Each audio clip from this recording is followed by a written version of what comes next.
the public meeting, finance meeting to order. Song, would you like to do roll? Decent, Yes. John, Here. Hardinger, Here. Demlin, Here. and then Wyland, excuse. Okay, thank you. Approval of minutes from previous meeting. It's next on the agenda item from 19 December. I'll make the motion. Second. Anything in discussion? All those in favor say aye. Aye. Opposed? Motion carries. Do we have anything for public comments? Online, Jessica, or Song, or anybody in the audience? Okay, next on the agenda is the budget status report from December. Jessica. So we have the December budget status, they're just the draft, we're still working on it, it's moving a little bit slowly this year. But we're getting things tied up. Our revenues came in 102% above budget, which was nice to see. And then expenditures came in under budget, $172,796. I'm sorry. What was that? $172,796 under budget. Thank you. Do you have any questions on the report in the packet? I kind of highlighted, I went through and I highlighted the main areas for each, the revenues and the expenditures.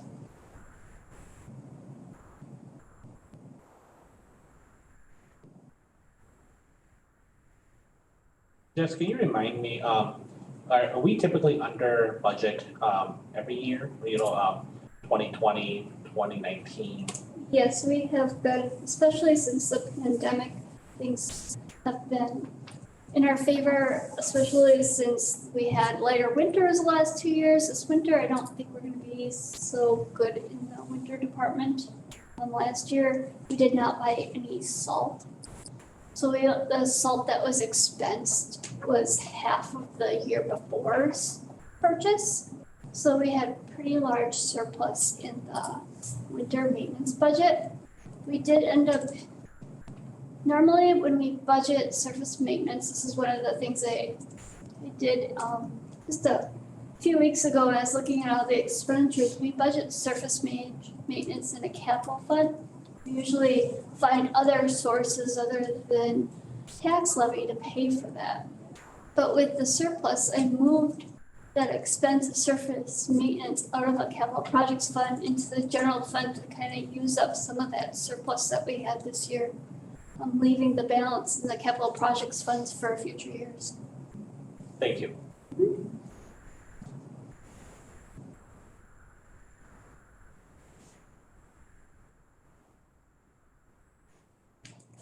Okay, I need a acknowledgement for the December 22 budget status report. Move to acknowledge as presented. Second. Okay. Any more discussion? All those in favor say aye. Aye. Opposed? Motion carries. Next on the agenda is 2023 billable rates. We actually got this approved last month at the board meeting. The sooner we got that approved, the sooner we could bill, because in our contracts with the other municipalities, we had to give them such a lead time. So after we knew all the wage adjustments and stuff, we wanted to get this out to everyone that we work with. So this basically, when we bill other communities, we take the highest wage in that area. Like if Song and I were to be working for the town of Weston, they would take my wage rate plus an admin fee and charge the town. Same thing goes in the street department. In the street crew, they take the highest wage rate in the street crew, and then doesn't matter who's plowing the town roads, we bill them at that highest rate plus an admin fee and equipment fees. So that's the way that these rates are assigned. And so I just wanted to bring this to the committee and I guess get your approval, acknowledgement that these are the rates and any recommendations if you feel we need to be doing something different next year. So you said this has already been approved by the board? And this is kind of standard operating procedure? So the door swings both ways. So if, say, for example, Rothschild had some people over here helping us out, they do the same thing? I assume so.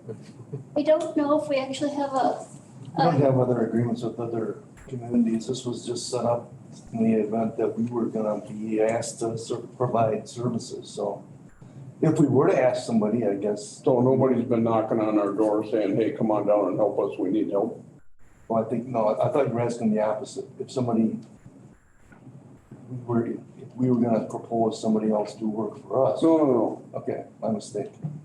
We asked for help. That's what I meant. Well, not that they were gonna come in and work for us, but in the event that we would be overwhelmed or something like that. Right? we have no The door- agreements The set door up. would swing the same both ways. We would expect a bill Yes. of around the same rate. If it came to that, yeah. Now, this doesn't involve Safer or Everest Metro? Okay. I can only think of one. So, for example, just off the top of my head, Tony Evers comes to Schofield and talks. Well, public safety is gonna get a call and saying, hey, we need more help, we need more security. Are we gonna give them a bill or? So that would be a police issue, so that would be something Clay would work out with other people. Okay, I mean, that would be a different. you know where I'm going though. Yeah, so I'm not sure if Everest Metro, like if Everest Metro goes to Tomahawk, they bill at an overtime rate when they go Right. for the fall ride. Safe goes to Rockfest and then, but Okay, so there have been instances where they have been asked to come and help and there's a compensation connected with that. yeah, but this has nothing to do with public safety. I get that. Yep, okay. Just like a couple questions here. You mentioned that it's based off the highest rate of our employees in the area, in this area, in the village. Is that correct here? Yes, So the question I ask is how are our rates compared to other municipalities as well? we haven't done that comparison. It's mainly for the town. I mean, if when the town comes and say they want us to do the work, we give them the rates. It's just for our benefit. And admin rate and the admin fee is 10%, I'm assuming, on top? I believe so, yes.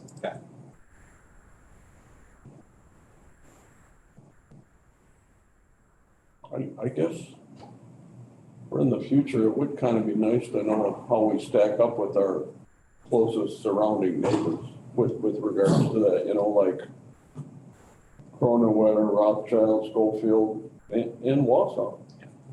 You know, are we high, low, in the middle, or, I mean, maybe you guys know, I do not. It's possible that we are charging the lowest rates and maybe we need to Well, increase it yeah. as well, too, so. I mean, I'm not saying we are, but. We're not looking to gouge anybody, but we certainly don't wanna give it away either. I think we need to be competitive and yet, Well, actually, I would be happy with the middle of the road, but it sounds like we don't know if we're there or not. We we don't, just did a wage study comparison with the local communities, so we're actually right in the middle of where our wage rates are for our hourly rates. Including Wausau? Yeah, Wausau, we did Rothschild, Michael did it. Yeah. Director of Public Works, so he gave us a spreadsheet from the HR committee.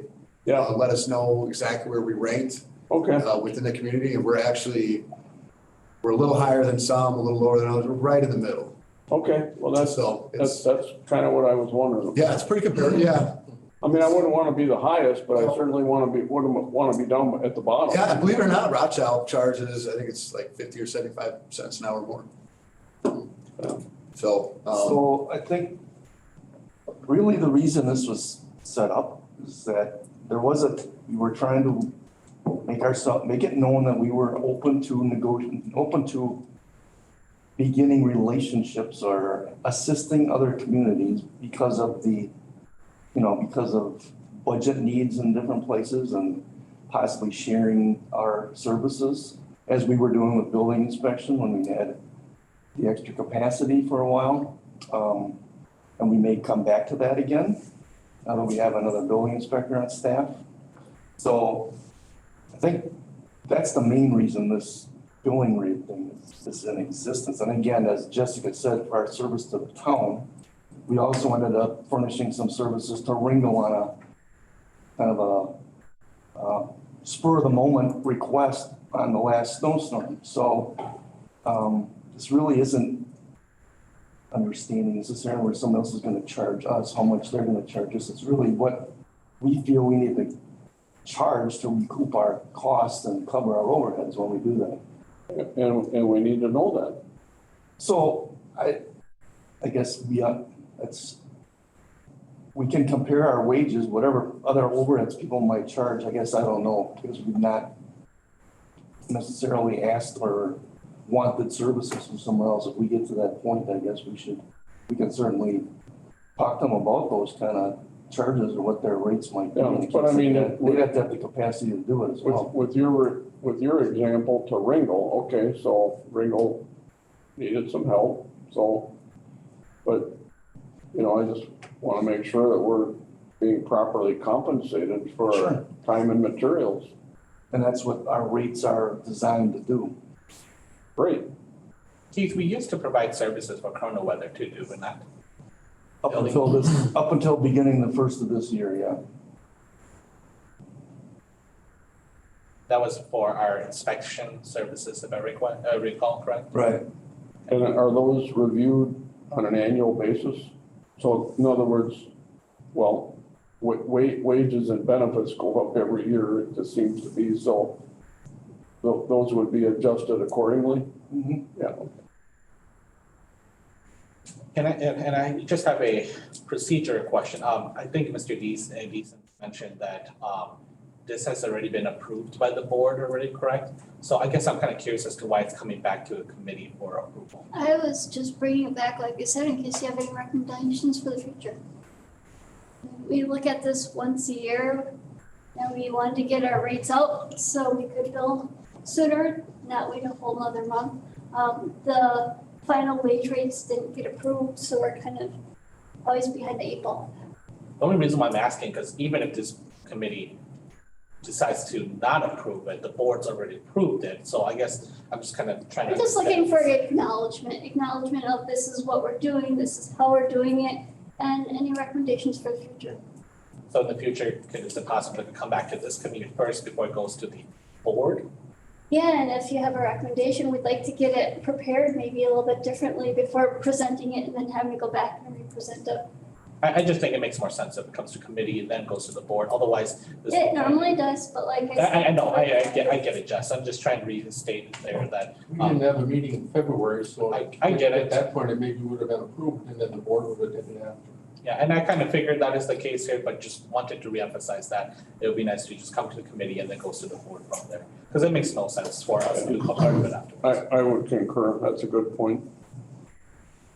But Mr. Vice Chair, I can make a motion to acknowledge the billing rate structure as recommended. I would second that.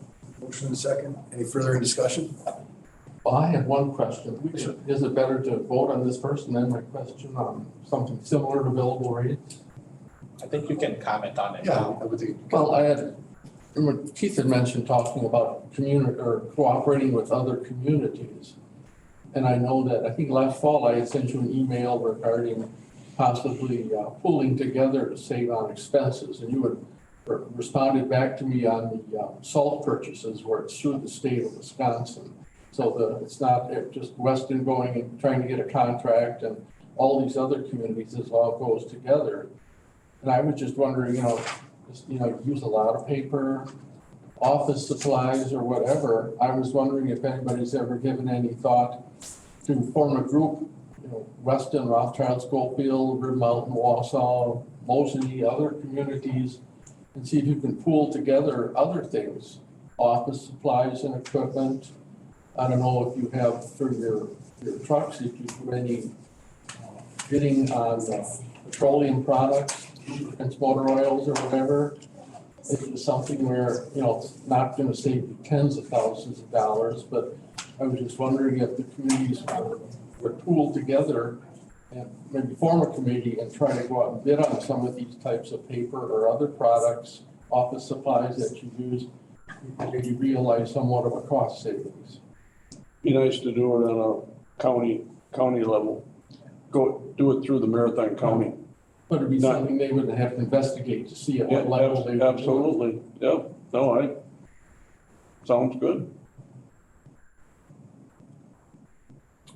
We could certainly check into it and see what people's interest would be in that, sure. Yeah, anywhere you can save. I mean, part of something's better than all of nothing, so it's not gonna be a huge amount, but if you can save a little here, a little there, well, it all adds up.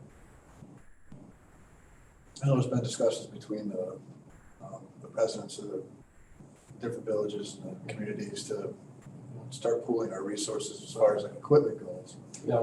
Cause you got, I think it came up in a meeting a while ago about, I think it was in Rochester, or Schofield Fire Department, being right there and the amount of money they just spend on their trucks and the amount of money we spend on our trucks and how much are actually being used. I know that there's been a couple discussions about sharing equipment.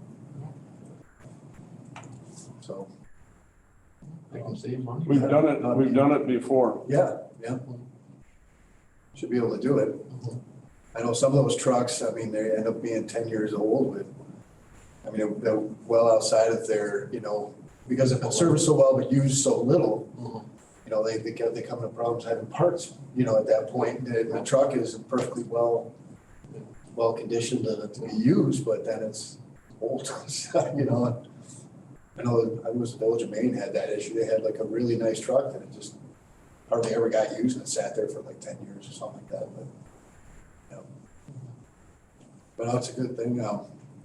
Would that be, do you think, between the administrators to start that discussion or the boards, Keith? I guess that depends on what equipment you're talking about sharing. If you're talking about fire equipment, that's a discussion with safer among our board members that represent us on the safer board, having those discussions initiated, or I know we talk about public works stuff, but one of the issues you run into is that everybody needs the same type of equipment at the same season. Yeah. So But I mean, it's a little difficult sometimes to share. What he was referring to, Gene, was like paper products and salt. Yeah, well, that's a different. I would think Clerk's already been talking to people. I would think that would be something that the village or the community administrators could get together with the county administrator and sit down and have a discussion about. Yeah, because they're gonna be doing the purchasing. Purchasing, yeah. Oh, Barb, yeah. Yeah, I just wanted to let you know that years ago, that's exactly what we did. We formed the county. They went out on bids for like paper and all that type of things. And then the communities could do their ordering, but I can't remember, it didn't work out. So it, for whatever reason, I don't recall, but we did try that at one point in time. I mean, it tried again, but it was through the county, and it was, any of the municipalities, if they got, say, like the bid on paper, then we could get that same, pricing and whatever. But I think in the end, it almost was, it wasn't. Was that when you did that, was there a lot of computerization, or was it all writing down? We're now with all able to track who's getting what supplies and who's using what. It seems like it would be. Well, there was some computers. It wasn't like they are now, but I mean, I'm just saying that we did try it, but there's nothing that says you can't contact like the county again and see if you can get something, if there's possibility of doing something like that with the, but I mean, like you buy, say, pens or pencils, well, you don't buy a whole lot, Well, I can envision like toiletries, like toilet paper, additional other high office, supplies as well too. And if we were able to get a larger coalition of municipalities and the Maritime County together, I think that would definitely be a selling point. Yeah, you get a price break because you're ordering a bigger volume. Right, and like I said, we did. Fuel would be another one, I would think. Well, this last year, Keith, did we switch over to Shell for our fleet services and we started saving some money that way too. We're buying from gas stations, so we're not keeping a supply on hand. So this is done through a state The Wex sponsored. program. Yeah, so you get a discount on the fuel.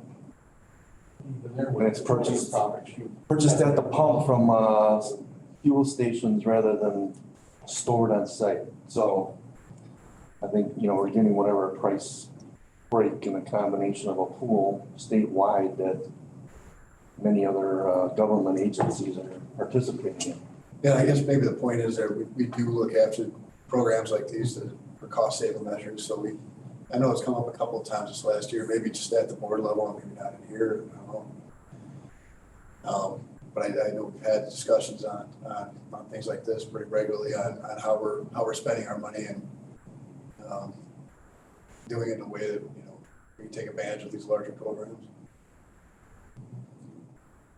Because like I said, I know the county clerk, because I was clerk then, and that's what we started with the county. Okay. Does the insurance that the Weston has on either the equipment or the buildings or whatever, do you negotiate that yourself, or would that be something too that the groups could all go together? It's usually a bigger item as far as, if you were to pool together with a group, other pool, maybe there could be some cost savings and something like that. We're insured through the League of Wisconsin Municipal Municipalities, Okay. yeah, they usually Insurance Company, so negotiate it every year, yeah. I think we're, I think they look at each government, our municipality with our own pool of assets and risk and whatever as compared to the county, if they'd even insure the county, I don't know, but whatever other government agency they're evaluating, I'm sure has its own risk level, I would think. Yeah, actually, they came, before we left the other building, they came and they gave us a report on what our insurance rates were last year. If I remember right, when they went back to negotiate it. It was a while ago, sometime last year. Yeah, it's an annual They do it every year. thing. Anybody else? All those in favor say aye. Aye. Opposed? Motion carries.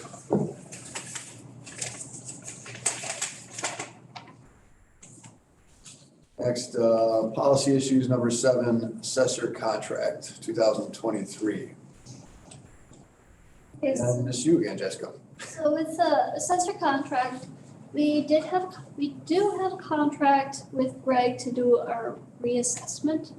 And I guess there was some confusion that the contract for reassessment between that one and our old contract with just the regular maintenance, we're missing a year. So that came to our attention, so we thought we'd get this contract together for approval. It's the same price as last year, there's no changes, it's really just a 1-year contract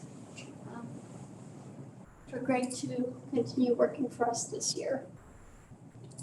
Is this a full-time position or is he like on call or? He's a subcontractor. Yeah, Yeah,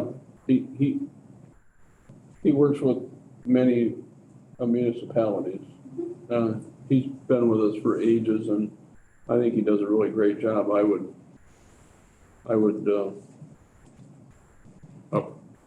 I'd recommend approving this. so he works for several municipalities and we give him $37,800 a year. Regardless of, Well, the village has grown some, so there's some additional work to be done. yeah, And he's doing it for the same rate that wow, he did it a year ago. okay, It's like, he's not asking for a raise, he's absorbing the additional, you know, assessor duties with the growth for the same price. Go ahead. Jessica, can you, if I recall, the last contract that we had with them, was it a 1-year contract as well too? It was multiple year, is that correct here? So is the intention that we're gonna approve this year and then go and then do requests for proposals as well too, so that we can get a Well, better gauge? he has, in this 2024 revaluation contract, that includes the maintenance. So once we're all done with everything, we can go up for RFPs, but the goal is to keep him on, so as he's doing his revaluation, he's gonna keep going to the same properties anyway, so. So then we would be going to bid after the 2024 contract, or when are we planning to go back again? Because don't get me wrong, I like Greg. Greg is really good at what he's doing, but I want to also be accountable to the taxpayers as well too. So you remember me being on the board as well too. So I'm just kind of curious as to timeline. I don't have a timeline right now.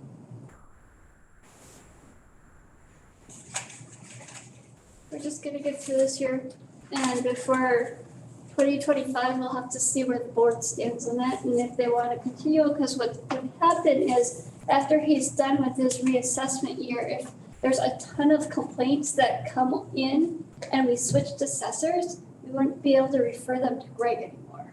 So that would be my major concern, is collecting taxes in 2025, and a lot of these people complaining about their assessment, and we would have no knowledge of those people and no right to send them back to Greg. We would have to take all that. That'd be something we'll have to consider in 2025. Right now, I mean, that was one of the concerns that we talked about. But yes, at the end of 24, we'll have to decide if we want to go out for bids or retain Greg for 1 more year. So then tentatively 2024, at the end of 2024, then that would be the discussion about whether we should go back to bid. Yes, sir. It said his contract expired at the end of 2022. Yes. So he said there were people coming and going, and I know everybody was really busy here with this building and whatever else is going on, but I would think a good suggestion would be for Weston to have a master calendar, just month by month, you know, whose contracts are up, whose term is up, whose appointment is up, trustees when they're up. Appoint somebody to be in charge of that, and every month look at it, so that when you see these things coming up and somebody's contract is expiring, but then it can be acted on prior to the expiration of that contract, do it in a timely fashion. Is part of this because the board didn't meet last month? Mhm. No? Okay. No, it expired December of 2022. Right, well, it should have been 2 months ago. Yeah. But it never hurts to have a Yeah. list of, Yeah. when things are expiring, and then just designate somebody who's in charge of it and make sure that when these things are coming up, that it appears in either a committee or through the trustees or whoever, so that there's not a lapse of coverage anywhere.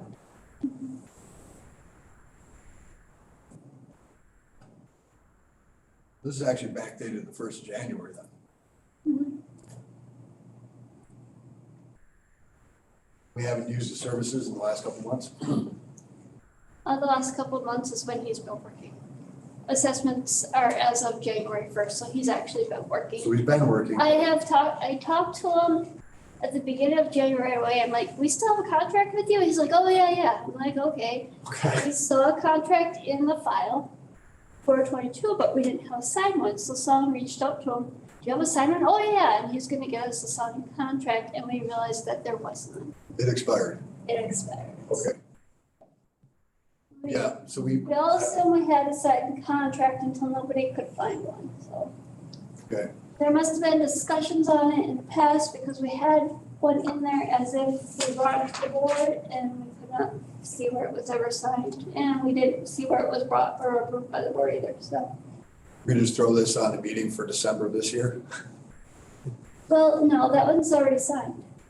We already have a 2024 contract signed. Oh, we do that, okay. So that's, I think, where the confusion. That's for the confusion. Because I we mean, had a signed Oh. contract for the 2024 revaluation. and Not for the the 23. understanding was that that had covered the 2023 year. Got it. Okay, no, I We understand. reread the verbiage and we couldn't quite, it wasn't clear that it included 2023. Greg has already been working on Okay. a reevaluation. He's been working on it for a couple of years now, knowing that he's had the contract. That contract has it set up so he gets paid all at the end. So he has been working on a revaluation with the last couple of years. So now that we're getting ready to kick out his quarterly payment, we realized we didn't have a contract for this year. That is what happened. Gotcha, okay.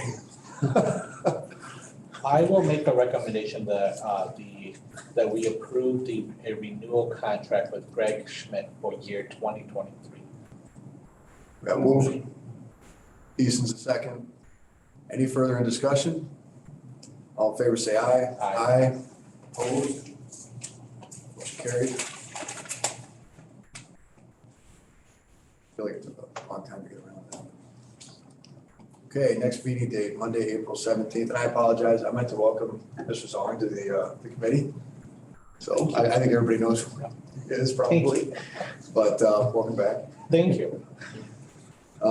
Next meeting date is Monday, April 17th at 4:30 PM for the Finance Committee. Is that, looking at a calendar here, everybody good with that?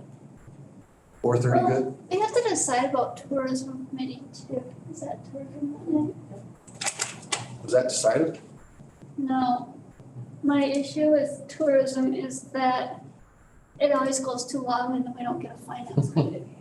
And for me, Tell them they the gotta finance pick up department, I the think pace. for me is more important than tourism. I don't do tourism, I'm more for finance. Okay. So Well, we how gotta long, decide what we wanna do. how long do they want?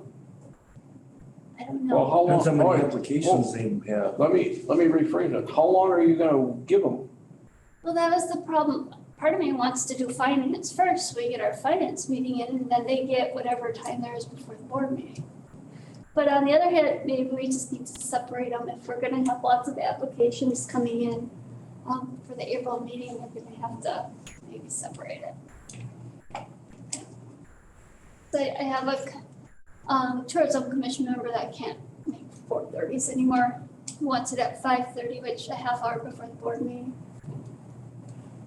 I think we had a couple members that couldn't do the 4:30, and that's why we had to push it. But 5:30 is pretty tight to the Well, board meeting. Well, it would Could- make it more efficient. I'm just throwing this out. Could we do 4 instead of 4:30? Then they could go from 5 to 6. So knock out all three of them in one night? Well, yeah, I thought you were asking to have the finance committee, or the, before them, yeah, No, yeah, finance would start at 4. 4, oh, finance, and we go to Tourism will 5, after that. and then they go from 5 to 6, and then the board. tourism goes from 5 to 6. Yeah. And then the board, Yeah, That'll work. and if they screw up and go over, well, then the board can yip at them. okay. That's Monday, the 17th. Oh. So we'll start the finance at 4. So no, it's a win-win for us. It Oh, is. there you go. Well, and this, we started at 4:30. I mean, Well, then we're gonna probably get in a little trouble. coming closer to 4:30 than 4. Yeah. I mean, we can pinch them, we can't kick them. Yeah. 4 o'clock, okay with everybody? Well, I'm just trying to think of like how long those tourism committees usually last. It's Well, usually, that's it's usually an hour. well, yeah, I mean, they'll take as long as you give them. No. Well, and part of that is we have people that come in and they, you know, they submit applications for grants for local events that are being held. And I've required that these people have to be here at this point Yeah, absolutely. to actually give us a presentation. of- How's that been going for you? Oh, the last time we had a full room here. Oh, nice, Yeah. good. No, after we stopped handing out money, some people started showing up. Hey, So, yeah, no, no, that's a good thing. yeah, So no, we had, we don't wanna play, we don't pay. yeah, so it's, but yeah, it was a lot of people here, but that's the only thing I'm concerned is with the summer months coming and all the events coming up. If an hour is enough time to get everybody through that, but I think we just press them into it.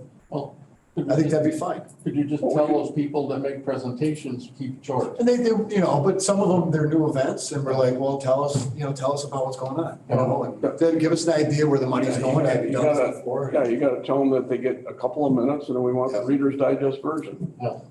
So we'll keep it, And if it doesn't work, we can change it again. Jamie make earlier, I guess I don't know her schedule.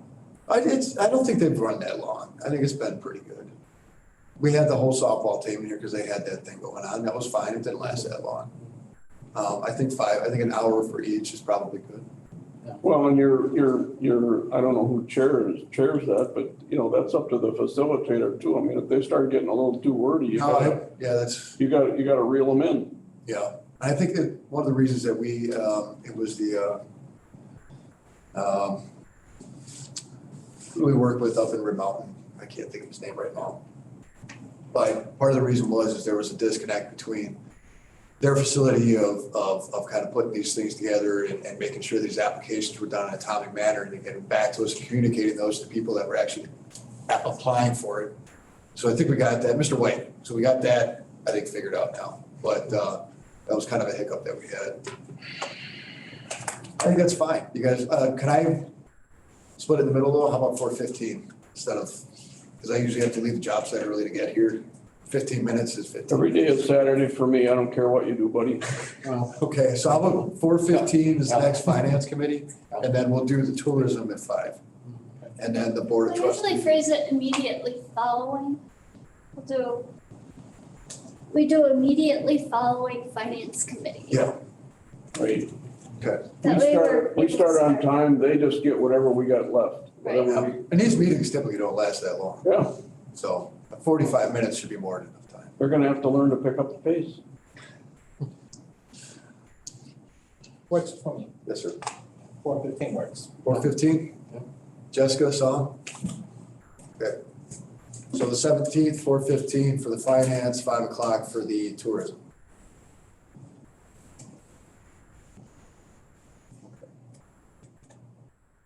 That works. All right. Remarks from staff or any future meeting topics. We're gonna talk to the board a little bit about possibly having a meeting with local legislators coming up relative to challenges with budget and property, reliance on property tax. So don't know what may be coming of that. So we may bring some discussion about that to a future meeting. We are gonna have an open house ribbon cutting for this facility on the 13th of May. So there'll be a postcard coming out for that shortly, probably by the end of this week or early next week. What time? Probably be from 10 to 2, I think was the suggested hours. It's a Saturday. Okay.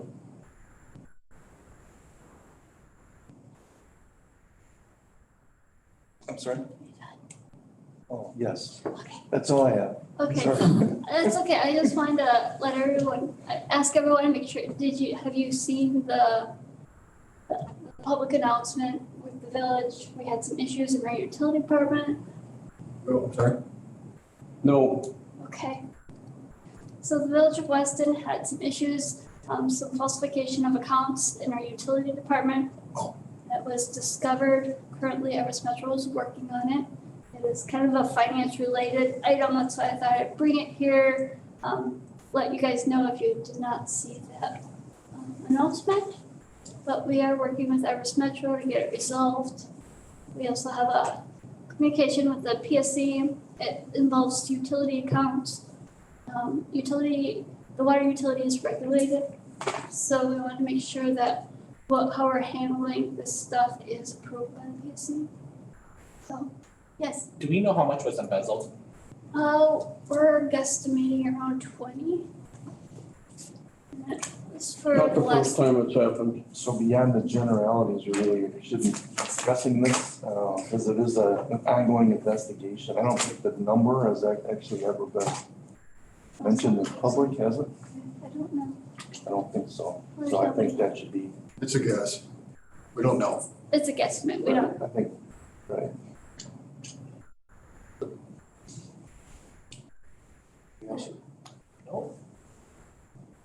Mr. Deason?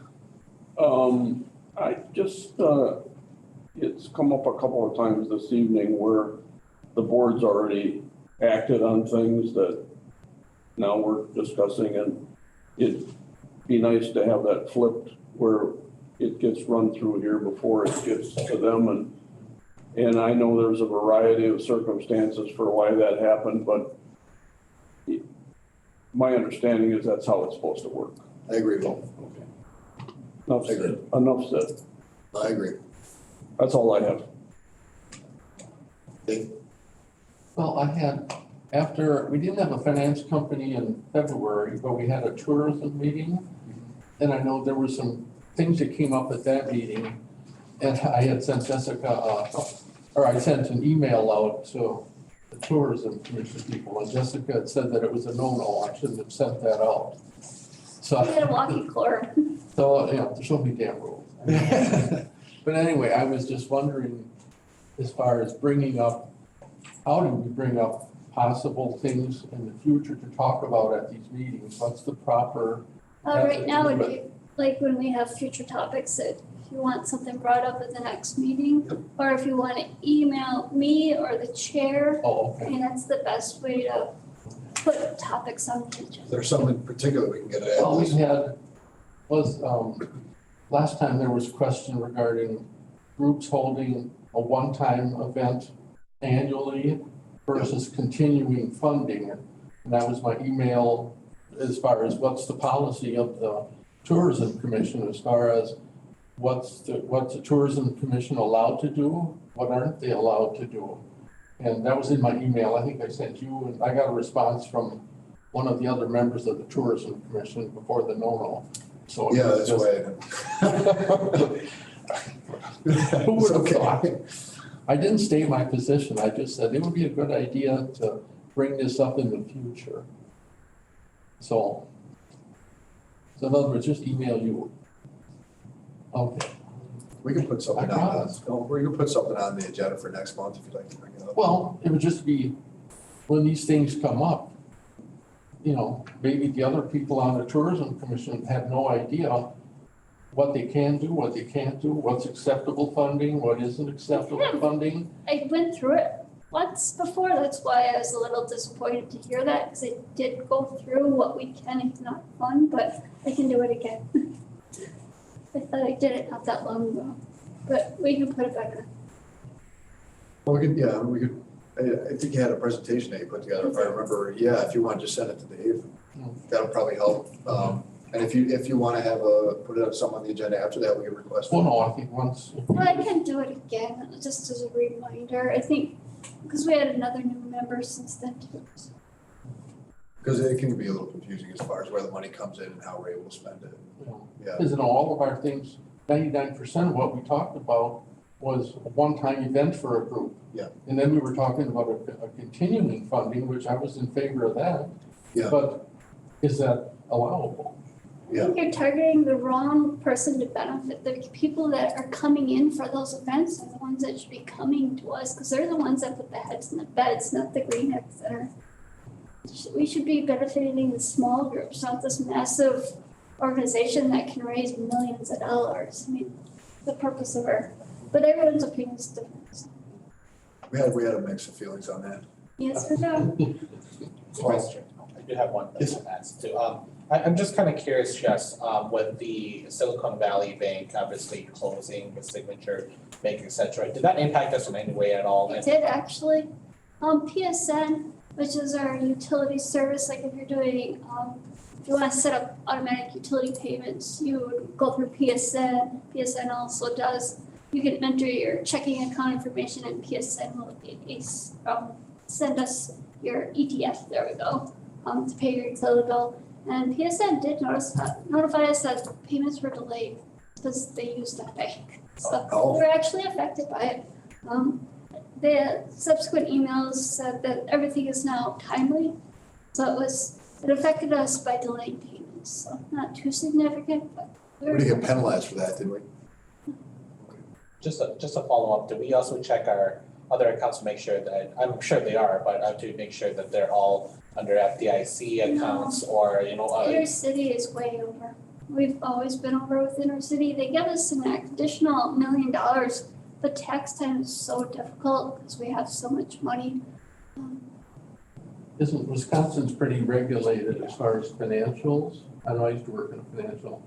And, you know, when the examiners come through every year to 18 months, you know, I think that's just, Silicon Valley was just a poor management as far as not matching investments and just doing things they weren't doing. They were terrible oversight, where in Wisconsin, I don't think you've had any problems with banks like that as far as when examiners come through, they're checking to make sure what people are doing, they're matching funds, and it's, I don't think there's any worry with any of the institutions locally or in Wisconsin that Weston would deal with.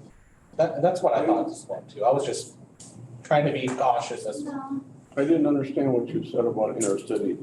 We have a lot of money in there. It's not all secured. So a lot of our money is 1231 in is a there and huge- it's not secured? Right. Okay. 1231 is a huge tax time for us. We have millions of dollars coming in. And if I don't transfer money to LGIP at year end, which I failed this year, we had a ton of unsecured at 1231. It will show on the financial statements of that much was unsecured. You're also talking about Silicon Valley. We had treasuries at year end too. And I don't know how many of you researched part of that is their treasuries, which is one of the safest investments, were valued so low because my treasuries have like maybe 0.5% interest, right?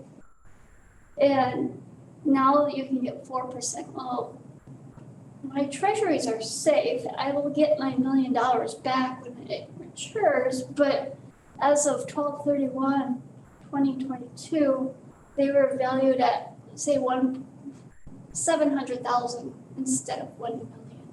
So that's one thing you're gonna see on the banks, on the final financial statements. I think sewer utility had a negative interest this year. GASB requires us to put all our investments at market. So on the face of the financial statements, my $1 million investment is shown as 700,000. And that difference goes to market adjustment, which is normally a revenue, but this one is gonna have a negative revenue. So that'll be interesting to see what the financials look like at that time. It was just really unfortunate that when I bought them in February, they were really good interest rate. And unfortunately, interest rates skyrocketed since then. Their value is not there, but as long as I hold them, I'm not gonna lose anything, except for that, we call that the amount of interest that you could be earning if you took it out. But I think the loss would be so significant, it's just gonna stay there till they mature. People that have 250,000 or less have nothing to worry about. It's just all these high flyer Silicon Valley people. Too bad, so sad. Get what they deserve. The only reason why I was asking, because I was talking with the community foundation, that they're also going back and just evaluating to make sure that their funds are secured as well too, so it's just gonna. I need to do that, I've been lacking in that, I admit it. Thank you. Okay. Anything else? Looking for a motion to adjourn. Please. Bounty. We have a motion and a second. Any more discussion? All those in favor say aye. Aye. Opposed? We are adjourned. Good job.